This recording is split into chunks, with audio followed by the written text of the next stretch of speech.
Imagine it is Saturday morning, exactly 8:15. You are standing in a beautiful hotel lobby, but you are not looking at the art or the flowers.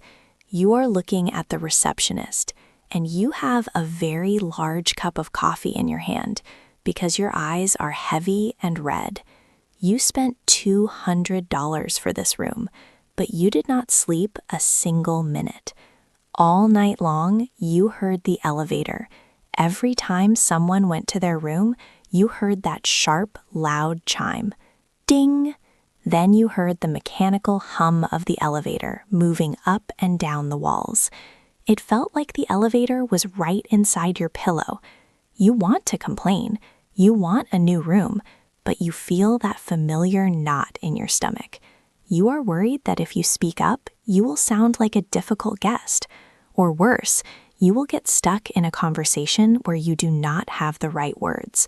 You know the word noisy, but you know that just saying the room is noisy might not be enough to get you a new room. Most English learners stop there, and they end up staying in that same loud room for the rest of their trip, feeling frustrated and tired. Today, we are going to make sure that does not happen to you. We are going to build the exact English you need to handle this situation with total confidence. Before we dive into the specific phrases, if you want to feel this confident in every real-life situation, from your job to your travels, make sure to subscribe to Talk About It in English and hit that notification bell so you can keep building your speaking muscles with us every week. That feeling of being a difficult guest is so real. I remember being in a hotel in Chicago, and my room was right above a nightclub. I could hear the bass through the floor until 4 in the morning. I went down to the desk, but I just said the room is too loud. The woman at the desk just smiled and said she was sorry and that the music would stop soon. I didn't know how to push back or explain that the vibration was the real problem. I ended up just going back to my room and putting a pillow over my head. I felt like I didn't have the power to change the situation because my English was too basic at the time. I needed more than just the word loud. Exactly. And that is why the first thing we need to do is move beyond the word noisy. When you tell a hotel staff member that a room is noisy, it is too general. They might think you are just sensitive or that the noise is temporary.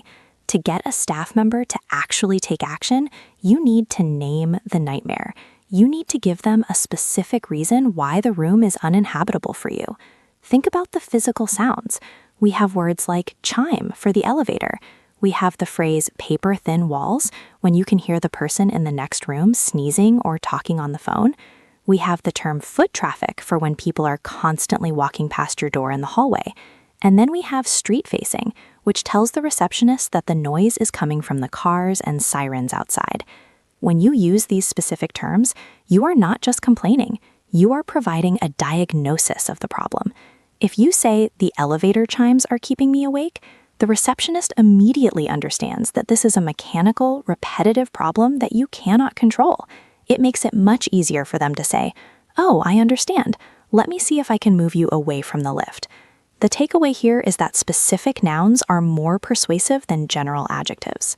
I love that idea of naming the nightmare. It feels like you are giving them a technical report rather than just a personal complaint. Let's look at that phrase, paper-thin walls. That is such a great visual. It really paints a picture for the receptionist that you can't help but hear everything. If I say, I can hear everything in the next room because the walls are paper-thin, it sounds much more serious than just saying it's a bit loud. It implies that the building itself is the problem, which means I definitely need to move. And foot traffic is another good one. If your room is near the ice machine or the stairs, you get that constant sound of suitcases and heavy boots. Calling it heavy foot traffic makes it sound like a busy highway right outside your bed. It really does. And once you have named the specific noise, we need to use a very important psychological language hack. This is what I call the light sleeper identity. In English-speaking cultures, calling yourself a light sleeper is a very polite and effective way to get what you want. A light sleeper is someone who wakes up very easily. When you say, "I am a very light sleeper," you are taking the blame away from the hotel and putting the focus on your own physical needs. If you say, the hotel is bad and loud, the receptionist might feel defensive. They might feel like they need to protect the hotel's reputation. But if you say, I am a very light sleeper, and I am having a bit of trouble with the elevator noise, you are asking for their help. You are inviting them to be the hero who saves your sleep. It is a much softer way to start the conversation, and it almost always results in better service. Let's practice that phrase together. I am a very light sleeper. Feel how your tongue hits the roof of your mouth on the word light. Light sleeper. It sounds gentle, but it is a very powerful tool. The takeaway is that identifying as a light sleeper makes your request feel like a personal need rather than an attack on the hotel. That makes so much sense. It's like saying, it's not your fault, it's just my ears are too sensitive, so please help me. It takes the pressure off. I can imagine saying, I'm a very light sleeper, so I'm really struggling with the street-facing window. It sounds so much more professional. But once I've said that and I've named the noise, how do I actually ask for the move? I don't want to just stand there and wait for them to offer. I want to tell them exactly where I want to go so I don't end up in another noisy room. That is the next step, and it is all about the end of hallway request. To get a quiet room, you need to know the geography of a hotel in English. There are 4 main things you should ask for. First, ask for a room at the end of the hallway. This is the quietest spot because there is no one walking past your door to get to other rooms. Second, ask for an internal facing room. This means the window looks at a courtyard or the inside of the building, not the street. Third, ask for a room on a higher floor. Higher floors are usually further away from the lobby, the bar, and the street noise. And fourth, ask for a room away from the elevator. To put this into a sentence, we use the magic phrase, would it be possible to? This is the most useful phrase for any B1 learner. It is polite, but it is a direct request. You can say, would it be possible to move to an internal facing room? Or would it be possible to move to a room at the end of the hallway on a higher floor? Notice how we are stacking those details. We are being very specific. The more specific you are, the less likely you are to get moved into another bad room. The takeaway is to combine a polite opening with specific locations, like internal facing or end of the hallway. I can really feel the difference in those phrases. Would it be possible to? It just rolls off the tongue. It feels much more natural than saying, I want a new room. And stacking the descriptions is a great tip. If I just say a room on a higher floor, I might still be next to the elevator. But if I say a room on a higher floor away from the elevator, I am covering all my bases. I'm thinking about the pronunciation of internal facing too. The stress is on the first part, internal facing. It sounds very crisp. If I were the receptionist and someone asked me that, I would think, wow, this person knows exactly what they need. Let me see what I can do. But Sarah, what if they say no? That is the part that scares me. What if they say they are fully booked and there are no other rooms? This is where many people give up and walk away, but a confident speaker knows how to negotiate. If the receptionist says, I'm sorry, we are fully booked tonight, you have a few options. First, you can ask for a move for the following night. You can say, I understand, but could you put me on the list to move tomorrow morning? Often people check out in the morning and new rooms become available. Second, you can ask for a temporary solution. You can say, do you have any earplugs or a white noise machine available? Many high-end hotels keep these at the front desk for exactly this reason. Third, if the noise is truly unbearable and they can't move you, you can ask for a gesture of goodwill. You could say, since I won't be able to sleep well, is there any way you could offer a breakfast credit or a late checkout? You are not being mean. You are simply acknowledging that you are not getting the service you paid for. The key is to stay calm and stay in the conversation. Don't just say okay and leave. Ask a follow-up question. The takeaway is that the word no is just the start of a negotiation, not the end of the conversation. A late checkout or a breakfast credit would definitely make me feel a little better if I had to stay in a noisy room. It's about fairness. And asking about the following night is so smart. It shows you are willing to be patient, but you still expect a solution. I think that phrase, could you put me on the list to move tomorrow, is very practical. It uses the phrasal verb put me on, which sounds very natural. It's much better than saying, remember me for tomorrow. It sounds like a formal request that they will actually write down. It does. It sounds like you understand their system. Now, let's talk about how to actually practice this, so these phrases stay in your mouth and not just in your head. When you are sitting on the bus or walking today, I want you to try a shadowing exercise. Shadowing is when you listen to a phrase and repeat it immediately, trying to match the speed, the rhythm, and the emotion of the speaker. Let's try one now. I'm going to say a full complaint, and I want you to listen to how I pause. I am a very light sleeper, and the elevator chimes are keeping me awake. Would it be possible to move to a quiet room at the end of the hallway? Did you hear the rhythm? I am a very light sleeper. Pause. And the elevator chimes are keeping me awake. Pause. Would it be possible to move to a quiet room? Pause. At the end of the hallway? If you can say that sentence in one breath with those pauses, you will sound incredibly natural. You won't sound like you are reading from a textbook. You will sound like a traveler who knows what they want. I'll try that. I'm a very light sleeper, and the elevator chimes are keeping me awake. Would it be possible to move to a quiet room at the end of the hallway? That felt good. It felt like I was building a little wall of protection around my sleep. I think the hardest part for me is the word chimes. Chimes. It's that ch sound at the beginning and the long I sound. Chimes. It's a very specific word, but it's so much better than saying the bell or the noise. It describes that high-pitched electronic sound perfectly. You've got it. That ch sound needs to be sharp. Chimes. Now, let's imagine another scenario. Maybe the noise isn't the elevator. Maybe it's those paper-thin walls we talked about. How would we change the script? We would say, I'm a very light sleeper, and the walls are a bit paper-thin, so I can hear everything in the next room. Is there any way I could move to a higher floor? Notice I use the phrase, is there any way? This is a great alternative to would it be possible. It sounds a bit more like you are asking for a creative solution. Is there any way I could move? It's very common and casual, but polite English. You are asking the receptionist to check their computer one more time to find a secret room for you. Is there any way? I like that. It feels like we are partners in a mystery, trying to find the last quiet room in the city. And using the word bit, like a bit paper thin, that's such a classic English move, isn't it?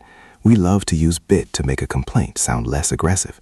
It's not a huge problem, it's just a bit of a problem, but I still need you to fix it. You hit the nail on the head. We call that hedging. We use words like bit, quite, or a little to soften the blow. It makes you sound more reasonable. If you say the room is a disaster, you look like a drama queen. If you say the room is a bit noisy because of the street traffic, you look like a reasonable person who just wants to sleep. This is the level of English that separates a basic learner from a confident speaker. It's not just about the grammar, it's about the social strategy. So let's recap the steps we have built today. Step 1, name the nightmare with specific words like chimes, foot traffic, or paper-thin walls. Step 2, use the light sleeper identity to make the request about your needs.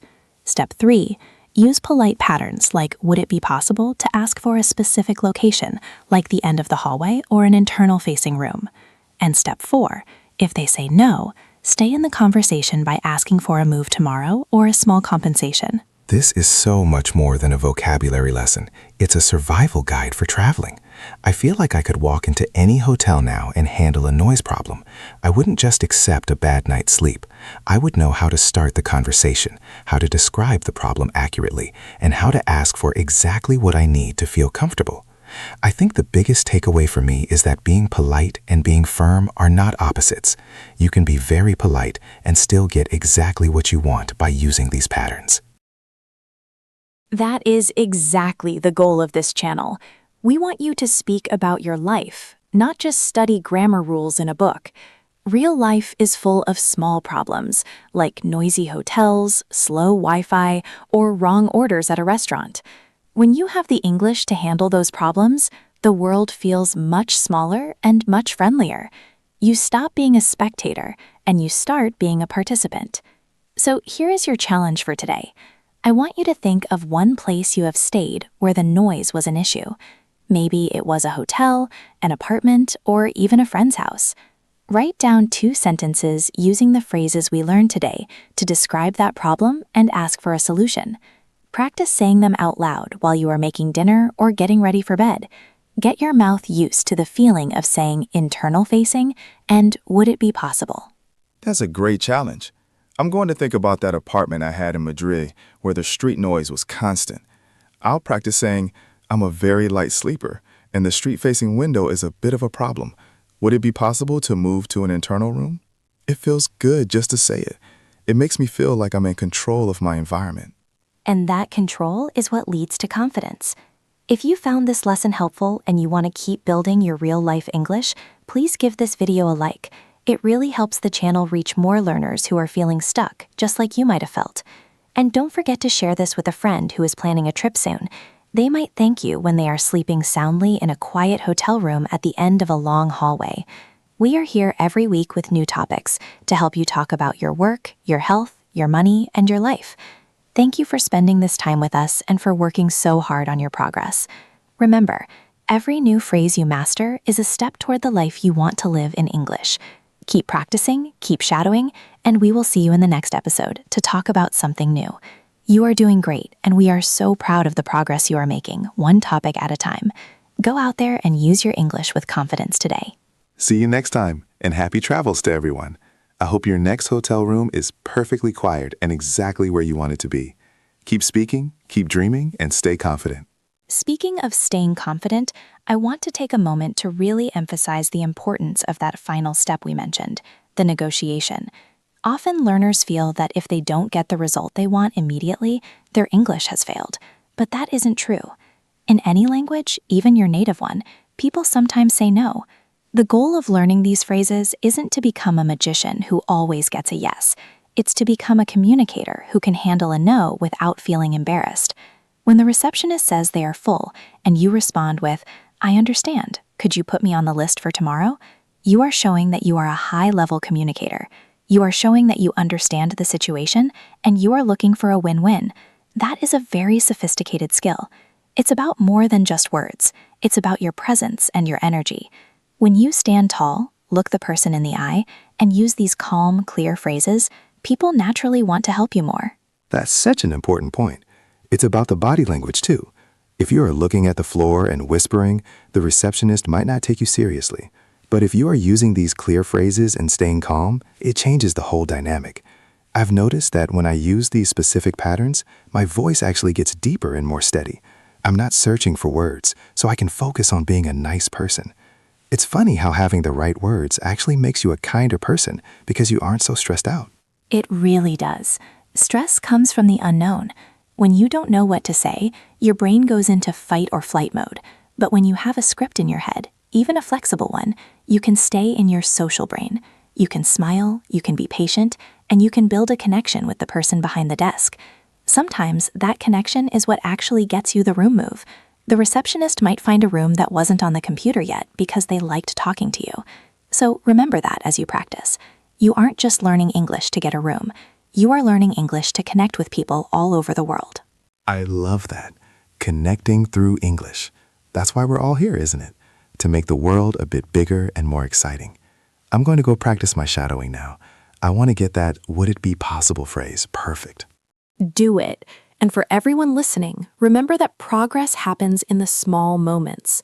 It's the 5 minutes on the bus or the 10 minutes before bed. You don't need to study for 3 hours a day to become a confident speaker. You just need to show up, learn one topic, and get those phrases into your mouth. You are making real progress, and it is going to pay off on your next trip. We can't wait to hear your stories about how you used these phrases in the real world. If you have a story about a hotel stay, leave it in the comments. We love reading about your successes and even your challenges. It helps us know what to teach next. Until next time, keep talking, keep listening, and keep moving forward. You've got this. You really do. Have a wonderful day, everyone, and we will talk to you soon. One last thing before we go, I want to make sure we really nail the pronunciation of that word internal facing again, because it's a tricky one. The letter T in internal is often very soft in American English. It almost sounds like internal. Listen closely. Internal facing. If you say it that way, it sounds very natural and fast. Try it. Internal facing. It's these small details that make you sound less like a student and more like a local. It's not about being perfect. It's about being comfortable with the sounds. Feel the way your breath flows through those syllables. Internal facing. It's a beautiful, functional phrase. Okay, now we are really done for today. Go use it, go practice, and most importantly, go be confident in your English life. Internal facing. Got it. I'm practicing it right now. Thanks for that extra tip, Sarah. It really helps to hear those small pronunciation shifts. Anytime, Jack. That's what we're here for, to give you the insider view of the language. All right, everyone. See you in the next one. Bye for now. one final thought for our A2 learners who might feel like this is a lot of new vocabulary at once. If you feel overwhelmed, just pick one phrase, just one. Maybe it's just, I am a light sleeper. You don't have to learn the whole script today. If you can walk into a hotel and just say that one phrase, you have already improved your English. You have already done something that you couldn't do yesterday. Success in language learning is a mountain made of very small stones. Don't try to carry the whole mountain at once. Just pick up one stone, put it in your pocket, and move forward. You are doing exactly what you need to do. Every time you listen to an episode like this, you are conditioning your brain to hear the patterns of real English. Even if you don't remember every word, your brain is learning the rhythm. It's like music. The more you listen, the more you can play the melody. So don't be hard on yourself. Be proud of yourself for being here. This channel is a safe place to learn, to make mistakes, and to grow. We are your partners in this journey. That's so true. I used to be so hard on myself when I forgot a word, but now I realize that even the struggle is part of the learning. If you forget a word, just describe it. If you forget chimes, say the ding-ding sound. The receptionist will still understand you. The goal is communication, not perfection. And these lessons give us the tools to communicate even when we aren't perfect. Exactly. Communication over perfection every single time. That is the talk about it in English way. All right, truly for the last time today, have a great day and keep speaking. Catch you later. To truly master these hotel conversations, it is also helpful to think about the timing of your request. If you go to the front desk at 10 in the morning, which is checkout time, the staff will be very busy and stressed. If you can wait until 2 or 3 in the afternoon when it is quieter, they will have more time to listen to you and help you find a new room. This is a real-world tip that goes along with your English skills. Using the right language at the right time is the secret to getting what you want. Think of it as a strategy. You have the words, and now you have the timing. This is how you navigate the world with ease. If you are enjoying these deeper dives into the strategy of speaking, make sure you've hit that subscribe button, because we love sharing these little-known tips that you won't find in a standard classroom. We want you to have the full package of skills. Timing is everything. I never thought about that, but it makes so much sense. If the lobby is full of people checking out, the receptionist just wants to move as fast as possible. But in the quiet afternoon, they can really check the system for you. It's like using your English with a bit of wisdom. I'm going to remember that for my next trip. English plus wisdom equals a better vacation. You've got it. That's the formula for success. Okay, we have covered so much today, and I am so excited for you to try these out. Whether you are traveling next week or next year, these skills are now yours. They are in your toolkit. You can pull them out whenever you need them. Take a deep breath, realize how much you've learned in just a short time, and give yourself a pat on the back. You are a communicator. You are a traveler. You are an English speaker. And a light sleeper who knows how to get a quiet room. Exactly. Have a wonderful day, everyone. Goodbye.